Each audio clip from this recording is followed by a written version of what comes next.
I've played over 360 rounds of CS2 Train now, and let me tell you, this map is awesome. Now, Train is already playable on competitive and on Face It, but I have no doubt we're going to see it introduced into Premier and into the pro scene right after the Shanghai Major ends. Now, Valve dumped this new version of Train on us, and now we're left to figure out how to play this behemoth of a map. Sure, Train was played competitively in CSGO 3 years ago, but man, the map has changed a lot, and so has the game of Counter-Strike. Look at these smokes, you remember when they looked like that? Do you remember how suffocating this map could be in CSGO? Because I remember it.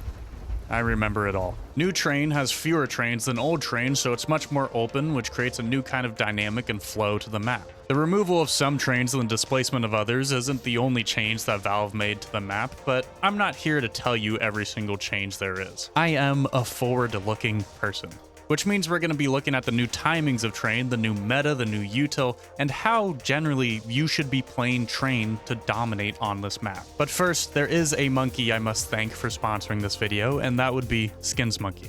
Skins Monkey is a trusted automated CS2 trading site. It's super easy to use. All you have to do is pick something in your inventory, check how much it's worth, and then go get something new from the monkey. What's also super nice is the filters you can use to narrow down your searches. You can either use your skins to trade for new ones or deposit money with their 30% bonus offer. This becomes 35% when you use my code Wilson. Please use it. Using my code, you can also get up to $5 for free. Use my code Wilson, link is in the description. I don't think you truly understand a map until you have a good feeling for the early round timings. So here are some of the most important timings on Train. Ts will always be able to spot a CT trying to cross to Pop Dog. A T running to Pop Dog will always beat the timing of a CT peeking heaven. Ts can consistently beat the CTs to this gap fight. CTs will always beat Ts to hold Ivy, but they won't always beat Ts to the Ivy entrance.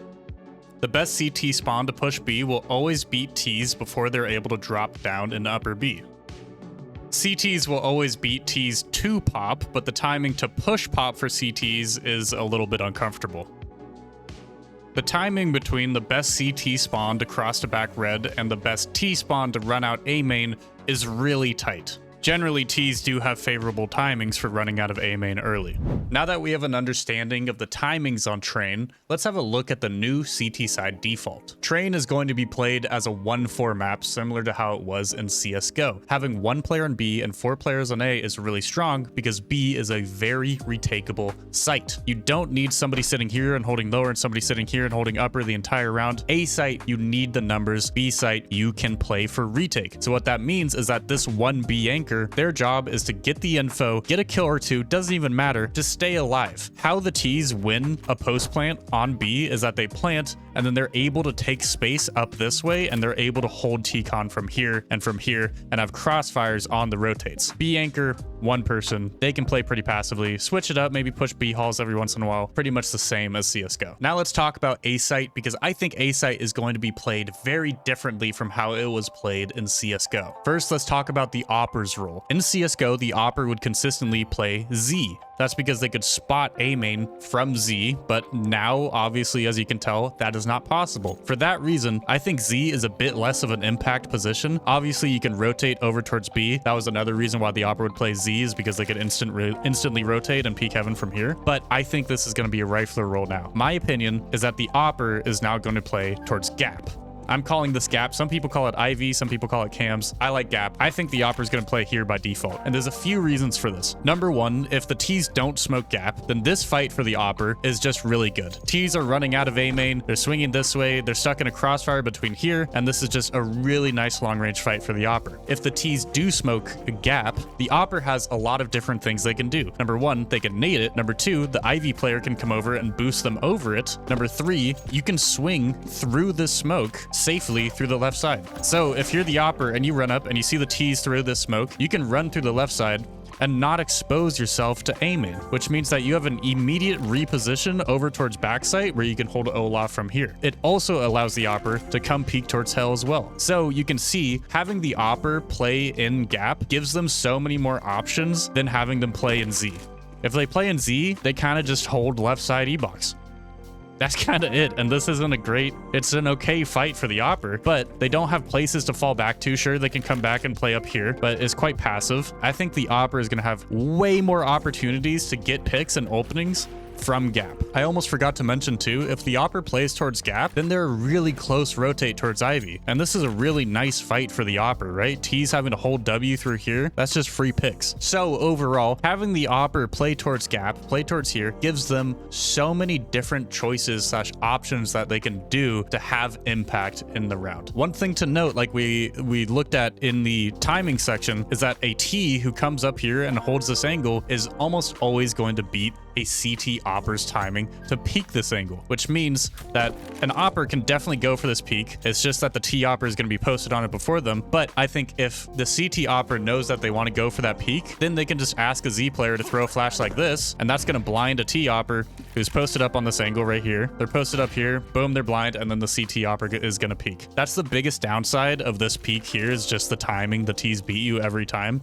But aside from that, I think gap is absolutely going to be the Opper's position on train. We've talked about the B anchor and we've talked about the Opper's role on A. Now let's talk about Ivy. Playing Ivy on CT is going to be very similar to how it was in CSGO. Ivy is a big lurk position, which means that this player who's playing Ivy has to constantly be aware of a T who's just silently trying to hit a timing on them. One thing to note about Ivy is that the timing takes so long from T-spawn to get into Ivy that this player can focus A main early if the T's are like sending flashes over and running out A main. A big thing for the Ivy player is to tell their team when there's a gap Ivy. If this player decides, I'm going to push into hell because I feel like I have a really good timing here, they need to communicate to the Opper, who's presumably playing towards gap, that, hey, Ivy's open right now. You should look towards Ivy. Other than that, I don't think the Ivy player's role is all too complicated. It's mostly just being aware of lurks or shutting down rushes through the Ivy long haul. Okay, this is where it gets really interesting. So we've talked about the B anchor, we've talked about the Opper playing towards gap, and we've talked about the Ivy player. Now we need to talk about the two A-site riflers. These two riflers are going to see a lot of action and are going to need to be pretty in sync together. Now, their number one job, first and foremost, is to stop fast A pushes. This could be in the form of good early round utility, such as a molly towards Olaf like that, and then maybe the second player mollies left side like this. And then boom, they can't scale out the left and they can't scale up Olaf. You can throw a molly into T-con like this here, but this one, the timing of this doesn't work out as well as mollies that land outside of T-con. By the time this molly lands, a T could be about halfway through it and then just tank like 10-15 damage from it and then get in front of it. You can gamble with just throwing one molly and then trying to take control like that, or you can really dump your util and full take it. It's kind of like ancient mid, right? On some rounds, you kind of want to gamble with your utility and not dump everything you have, but you're gonna have to try kind of condition the T's into thinking like, hey, if we run out T-con fast or we run out A main fast, we're going to eat a bunch of util damage. Now, in terms of positioning, this is where CSGO to CS2, it changes a lot. In CSGO, there was a dedicated pop dog player, somebody who always played in pop like this. CS2, you can see that that is kind of uncomfortable. Now, if I'm a T, I'm feeling really confident in just swinging this and taking a fight with somebody who's chilling in pop. This is especially true if the CTs don't have close A main control, because if the CTs don't have A main control, then this pop player can't play in the doorway. They have to play back here or way up here in this little cover. All of those options kind of suck. All of them are very tradable and also mollyable, right? T's can throw mollies off of this left wall deep like this. Now I'm using a CT molly, so it's not going to plume as far, but I mean, even a CT molly does a stellar job. No more pop player. It sucks. Don't play in pop by default. So in the mid round with close A main control, then playing in pop is a bit more feasible. If you're not able to take close A main control, playing in pop is going to be purely for pushes, essentially. Getting into pop in the early round is almost exclusively going to be to push it and to get info in upper B. So if neither of these players on A are playing towards pop early, then where are they playing? In my games thus far, it seems like the most kind of natural passive positioning that I'm seeing is that one plays in Z to hold this left side of red, left side E-box, and the second is going to play towards backside to help Olaf or to fight here. That seems to be the consistent, like what people are just kind of folding into and what works in my pugs. And I think that's totally fine, but I think that these two players can be super dynamic and really impactful in the early round against rushes or against early round fight. distance. Now, what I mean by this is that if they both, right, if one person throws a molly like this, and then somebody comes up and throws a flash like this, and then they both just swing left side here, they can clean up the left side of back red and then reset and play in a man advantage. Or if one person mollies the left side and then waits to flash, the second player is going to come around here and is going to peek back red, and this util player is just going to throw a flash like this behind red, and then bang, this player is going to swing off of it and clean up. If you're a duo who likes to rifle, I think these positions, these two A-site riflers, can be super impactful because you guys can make like really aggressive, cool early round plays together. So one last quick overview. We're going to have a B anchor who's playing B for retake. They look for a kill or two, they try to stay alive, and they deny space towards backside this way, so then our CTs can rotate through Z safely. Next, we're going to have two aggro A players, the two A riflers. They can swing left side, they can swing back red, or they can play more passive towards Z and towards backside. And then we have our opper playing in here towards gap. Now this opper, like most other maps, this opper can just go wherever they want, where they feel like they're going to get a pick. So maybe they get a good heaven spawn towards B, and then they run up heaven and they take a pick heaven. I think by default, this opper is going to play towards gap, look for fights towards Olaf, push through here, play towards backside sometimes. And then lastly, we have our Ivy rifler, who's worried about lurks through Ivy, who's worried about rushes through Ivy, and can also quickly help out these A rushes from hell right here. Now that we have an understanding of the CT side default, let's take a look at the T side default. From left to right, we're going to have one player lurking in Ivy. This player is responsible for making sure that the CT Ivy player is constantly worried about a lurk coming through Ivy, so they can't just full focus on A main. We're also going to have two players coming into A main early and patrolling this area, trying to make sure that the CTs don't get really close A main control. This is a position that I think could change the most from CSGO to CS2. I could foresee a smoke like this, the sandwich smoke, becoming kind of meta and just kind of a default smoke that you throw on T side. It denies a lot of information, right? It prevents a gap opper from peeking you. It prevents somebody from swinging back red. If they want to fight you, they have to fight you hell, or they have to swing out this left side. Those are really their only two big options. And this left side fight isn't a huge concern once you get past the angle. You can actually beat CT's timing to take this fight by just running out and going to Olaf. You don't even have to worry about it. I could see the sandwich smoke being really important and really good for getting more space out of T-Con on defaults. And by the way, I use T-Con and A main interchangeably. I'll try to use A main for the rest of the video. So we have the Ivy lurk, we have two players in A main. We're going to, by default, have two players be running upper B. Now, one of these players is going to be the pop player. They're going to drop and they're going to go down here. And as we looked at in the timings, regardless of your spawn, you beat the best CT spawn to peek heaven into pop.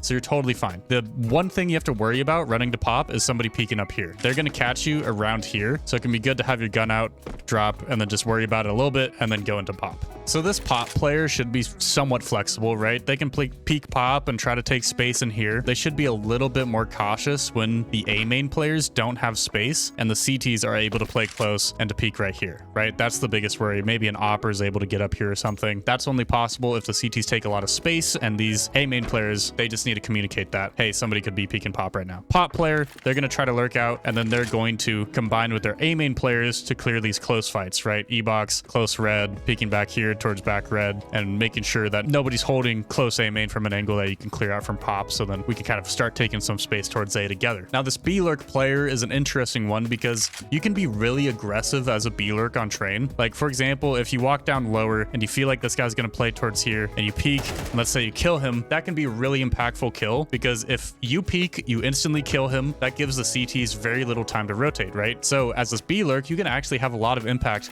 by getting this kill and then just dropping a molly into Z and taking some space. And then your team doesn't even have to go B. This is already a huge distraction because people will be very jumpy to rotate over towards B as it is a retake site. As this B lurk player, you can of course also come towards heaven. You can throw a nice little lurk smoke for yourself by getting stuck in this corner, aiming at the splotch and just left clicking. And this is going to plume out here on this corner, which helps you isolate some fights and get some space down here. You can even drop down the ladder. I don't have my mini map up, so it's a bit difficult, but you can drop down the ladder and then lurk through the smoke towards the bottom here while somebody is still sitting here holding the upper bit. So Cool little lurk smoke for you to use. This player should also be very flexible in going towards pop with the pop player, right? So then now we're in like 2 coming out pop, 2 coming out A main, and we're splitting A in this way. That can be quite strong as well. So there's the T side default for you. I think it's going to be pretty similar to how it was played in CSGO. If anything, I think these A main players could be more aggressive in getting out A main early. I think the way that the map is structured, it allows for them to take more space outside A main and force these CTs to start dumping util early, and then maybe they reel it back and play a bit more passive into A main. Now let's talk about some really strong T side utility you can be throwing, and let's start with a very basic one, the Ivy smoke. You're gonna spawn in the second pull, come here. The Valve guide shows us you should throw it here, but you should really throw it right here. This is what a viewer showed me at the corner of this wooden bit. Just a left click jump throw, and this is gonna land deep into Ivy. The Valve one that you throw at the top of that stack pillar plumes out too much. This one is really nice and snug back into Ivy and fully smokes off anybody trying to play here. Now I showed you the sandwich smoke, and I think it's gonna be really strong. You're just gonna line up against this pillar here on the building, and then this box right here, middle of it, left and right click, jump throw. That's all it is. It's very loosey-goosey, very easy, and this is gonna land right in sandwich, block off Ivy, block off anybody playing back red. All they can do is swing through it, right? Now, if you're trying to do a play where you scale out towards the right side of red and swing towards sight, you can throw a left side E-box from here. You're gonna get stuck into this corner with the train, and you're gonna aim at the top of this little vertical line here, and just left click jump throw. This is gonna land in between the bomb train and red and allow people to scale out this way, also without being exposed to Ivy and towards backside. There is a small little angle here that sometimes appears with the smoke, but you know, it's a tight angle that you could just overswing and swing past. That's totally fine. Now from the same spot, you can throw a really good Z smoke that I saw from CS Tactics. You should go watch their smoke video out. You just get into this corner, you aim for this orange light on the top of this fan, the middle one, and just a left click jump throw. Now the reason why I like this one so much is that it plumes really high, which means that CTs don't have the option to play up here. They might have a little gap here, a little bit, but this is going to cover this option so they can't look for picks over the smoke in Z. If you're rushing out A and you're trying to throw flashes, I'm seeing a lot of people run through these flashes like this. The problem with doing that is that one bonked off the roof, but they're gonna pop out here and blind your team as they come out of A main. So instead of doing that, I get back here, I line up about where this sign is in line with the light, you see, very generally, aim at the top of the light, and then just left click jump throw. This is gonna pop right past this building right about here and blind anybody who's actually coming down here and trying to swing. And the nice thing too is that it's not really reactable, right? A flash that flies in, they can see that, turn it, and then swing. This one, not reactable, safe for your teammates, it won't blind them. Very good. One piece of util for Ivy that I found that I quite like is that if you're able to cross this left side, maybe the CTs smoke you off, or you just get a timing where you can cross, get stuck on this right side here, and then aim at this corner, right? This makes a triangle right here. You see that? Aim at the top left corner. Hold W, run, and then left click. This is going to be a deep lurk smoke for Ivy that separates left and right side. So a CT Ivy player who's holding Ivy, this creates quite the predicament of, do I just sit here and hold this side and let them lurk through the other side? Or should I cross over to this side and hold this side, right? They can't hold both at once, which gives you opportunities to like 50-50 bet. I'm just going to walk through this one side of the smoke and hope they're not there. And then of course you can always just throw a flash into the smoke and then push with that. In terms of B util, similar to CSGO, I don't think it's all too complicated. The most important thing to be throwing on your B execs is just a street smoke. This covers you from Z, lets you get out and isolate a fight towards sight. Now, if you're throwing util for your teammates, if you're around this pillar, you can throw a Z molly by aiming above this plank, just around this area, and hold W and run throw. This is gonna land in Z and prevent rotates from coming in, and even prevent them really from being able to see heaven or peek behind it because it plumes out so much. And then, of course, just throwing flashes through this area. Not complicated. Now, if you're trying to work pop and you're worried there could be a CT in that area holding you, you can bring a molly out, get to the stairs, and then expose yourself just to this right light and this slant of the dog's body. Aim to the right of it and just run throw the left click. And this is going to be a nice deep molly like we talked about in the default, where it's going to get everything. So, you know, this is part of why I think nobody is really going to play pop all too much anymore, because you can just throw a safe molly and clear out every single angle that a CT could potentially be playing. It even plumes super far outside of pop. So that's a really nice molly to have if you're worried that a CT could be holding you from pop dog entrance. Once you're pushed up pop and you're confident nobody's going to peek you from left side red, there's some nice little util that you can throw from this corner. If you just look at this emblem on the train, you can throw a util right in the middle of it and it's going to perfectly land right behind E-Box.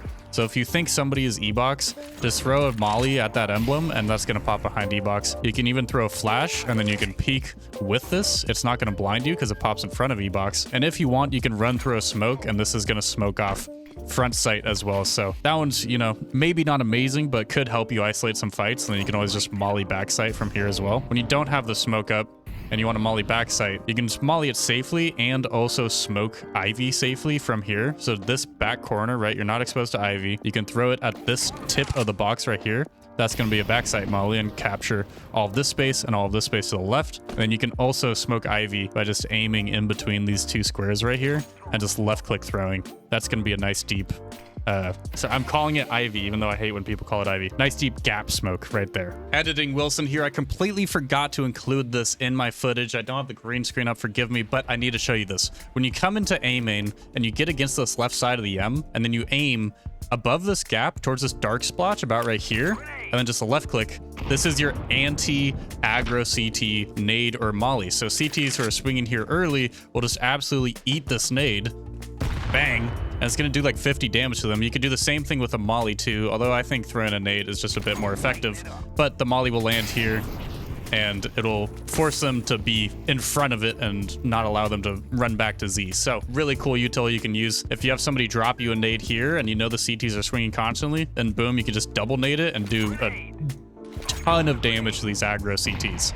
Okay, there's some basic T-side utility that you can use to get some kills and make some plays. Let's look at some CT utility. So starting with Ivy, there's not all too much like really important or interesting util for Ivy. One thing to note is that the CT timing to push and peek Ivy, if you have a good spawn, is going to beat the T timing. So about when you're swinging, they're going to be around here, right? So you beat them to the entrance, which means every once in a while, throwing a little Ivy push like this and just right-clicking flash up the entrance, boom, this can get you some pretty easy kills if they're not expecting it. From gap in the early round, you can actually nade T-Con by just throwing it over red and strafing out to the left side, right? So come up, over red, strafe out to the left, and then boom, it's just a safe nade into T-Con. You just have to be very cautious that you're not swinging out too wide to expose yourself to this fight. And you can do the same thing with a molly, although the molly will go quite deep.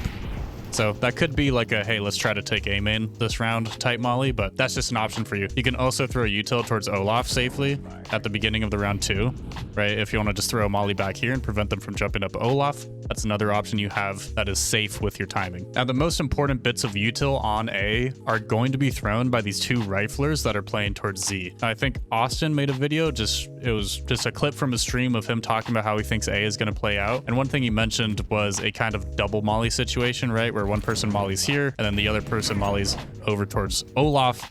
And I think that that is going to be kind of the standard let's prevent rushes type mollies. Or it could play out where the first person is going to throw an Olaf molly and then they both double nade, not like that.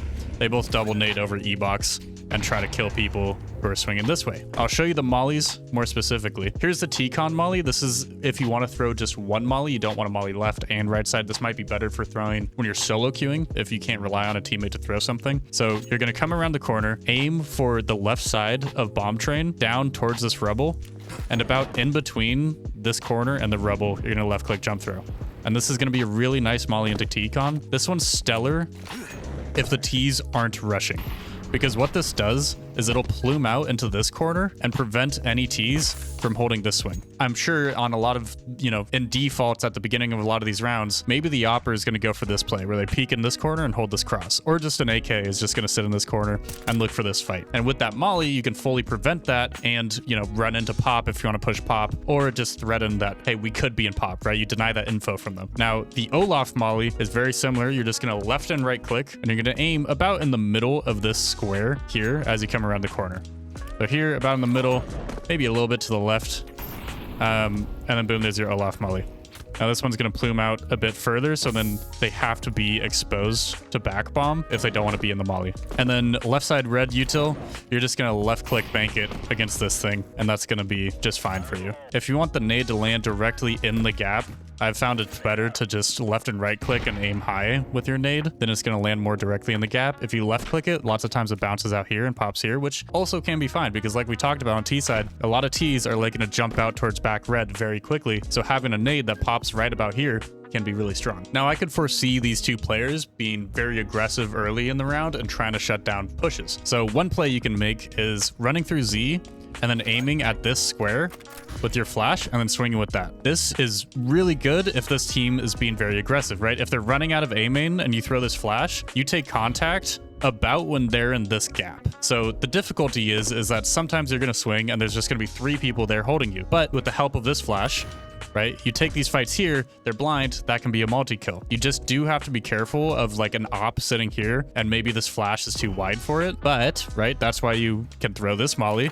and you can prevent that from happening. So you throw that molly and then you throw this flash and then boom, you're swinging and then beautiful, easy, right? Another play I foresee happening is somebody throws a molly or maybe they throw the anti-rush molly and then one of the Z players sits here and they throw a flash like this, just a crouch throw, left click flash over back red. And while that's happening, the second Z player is jumping across, going back red, and then is about to swing A main.